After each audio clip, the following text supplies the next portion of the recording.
Break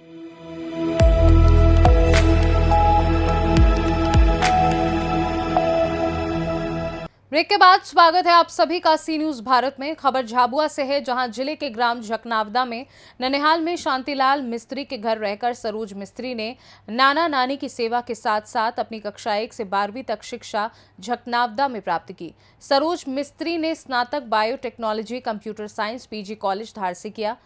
इसके बाद स्नातकोत्तर रसायन विज्ञान से विक्रम विश्वविद्यालय उज्जैन में सरोज को स्वर्ण पदक से भी नवाजा गया। सरोज ने बताया कि मेरे द्वारा वर्ष 2018 में MPPSC पहले ही प्रयास में प्रारंभिक परीक्षा की, बाद में किसी कारणवश मुख्य परीक्षा उत्तीर्ण नहीं हो पाई, फिर भी हार न मानते हुए प्रयास जारी रखा और आखिर वर्ष 2022 परीक्षा का साक्षात्कार नवंबर 2024 में दिया, जिसका परिणाम जनवरी 2025 में आया, जहां द्वितीय श्रेणी के अधिकारी के रूप में उनका चयन हुआ। असिस्टेंट कमिश्नर वित्त पद हासिल करने के बाद झकनावदा प्रथम नगर आगमन पर सरोज मिस्त्री का नगर में पुष्प वर्षा कर स्वागत किया गया।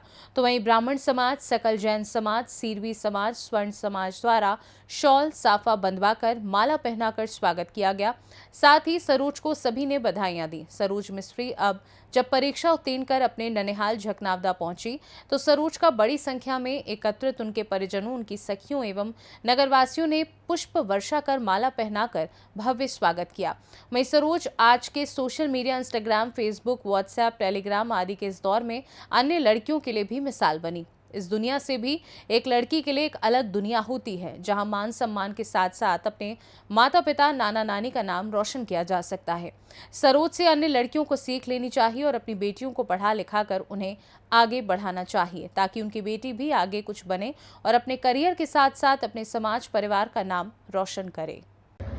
सर, ये छात्रा झकनावदा में ही पली बड़ी है और आज जो मुकाम पर पहुंची है उसको लेके आपका क्या कहना है? सरोज को सबसे पहले इस मुकाम पर पहुंचने के लिए बहुत बहुत शुभकामनाएं।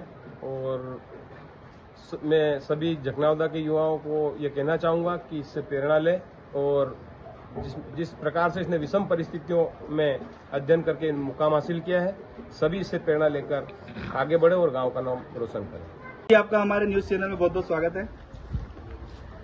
आपने अपनी प्रारंभिक शिक्षा कहाँ से प्राप्त की? मैंने अपनी प्रारंभिक शिक्षा जो है वो यही झकनावदा गांव से ही राज राजेंद्र स्कूल से प्राप्त की है। आपको बचपन से ही किन चीज़ों में रुचि रही है? मुझे बचपन से ही, वैसे तो मैं पढ़ाई में हमेशा ही रुचि रखती हूँ, लेकिन पढ़ाई को अगर हटा दें तो स्केचिंग में मुझे सबसे ज़्यादा रुचि रही है। आप कहाँ की रहने वाली है और आपके माता पिता का क्या नाम है? मैं बालोदा लखा बड़नगर तहसील उज्जैन जिले की रहने वाली हूँ, लेकिन मेरा ननिहाल झकनावदा में रहा है। मैंने अपनी स्कूलिंग और अपना ग्रेजुएशन पूरा ही झकनावदा रहकर ही प्राप्त किया है। आपने जो ये मुकाम हासिल किया है, इसका श्रेय किसको जाता है? माता पिता, गुरुजनों और ईश्वर का आशीर्वाद हमेशा मुझ पर बना रहा है। मैं उन्हीं को श्रेय दूंगी इसका, जिन्होंने सबसे ज़्यादा संघर्ष किया है, मेरे संघर्ष के समय में मेरे साथ खड़े रहे हैं, और इस सफलता का श्रेय उन्हीं को जाता है। आज जिस मुकाम पर आप पहुंची है, आपको कैसा लग रहा है? अभी मैंने कुछ समय पहले भी ये बताया था आप लोगों को कि कोई भी काम छोटा बड़ा नहीं होता है, तो जिस मुकाम पे मैं पहुंची हूँ उसके लिए मुझे गर्व है, और आप सभी के लिए, यानी जो मेरे माता पिता, गुरुजन हैं, उनके लिए मुझे गर्व महसूस होता है कि मैं इस पद पे चयनित हुई हूँ। कुछ परिस्थितियाँ हमेशा से ही बुरी देखी है, तो उसको लेके मैं ये कहना चाहूँगी कि जिस कमज़ोर वित्तीय स्थिति में रहकर मैंने पढ़ाई की है, वहीं पर आज मैं गवर्नमेंट की ट्रेजरी की ऑफिसर्स बनी हूँ। यानी ट्रेजरी जो गवर्नमेंट का खजाना होता है, उसी की यानी सारे जो हैं वो चेक्स जो हैं वो मुझसे साइन होकर जाएंगे, तो मुझे इस चीज़ की बहुत खुशी है। आप जो 12th पास करने के बाद युवा युवतियाँ हताश हो जाती है, उनके लिए क्या कहना चाहेंगे?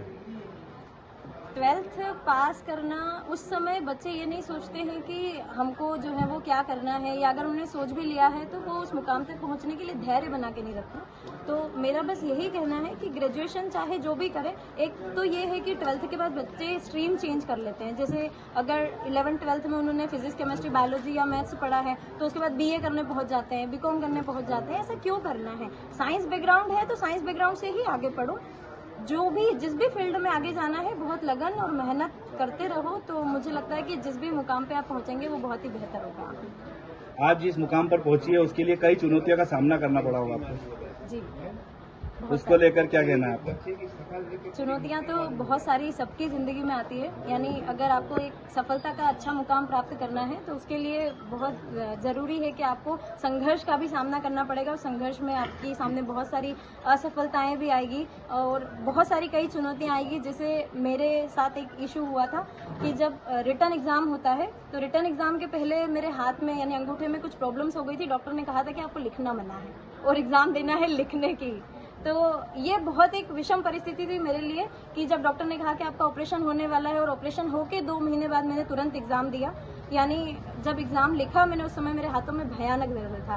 तो बस इतना कहूँगी कि अगर आप ये सोच के लिखते हो कि ये आपका आखिरी है और आपने इसमें सब कुछ लगा दिया है तो उसके बाद तो आप ओलंपिक में भी गोल्ड ला सकते हो। झाबुआ से सी न्यूज़ संवाददाता मनीष कुमट की रिपोर्ट। फिलहाल के लिए खास रिपोर्ट में बस इतना ही। देश दुनिया की बाकी खबरों को जानने के लिए आप देखते रहिए सी न्यूज़ भारत।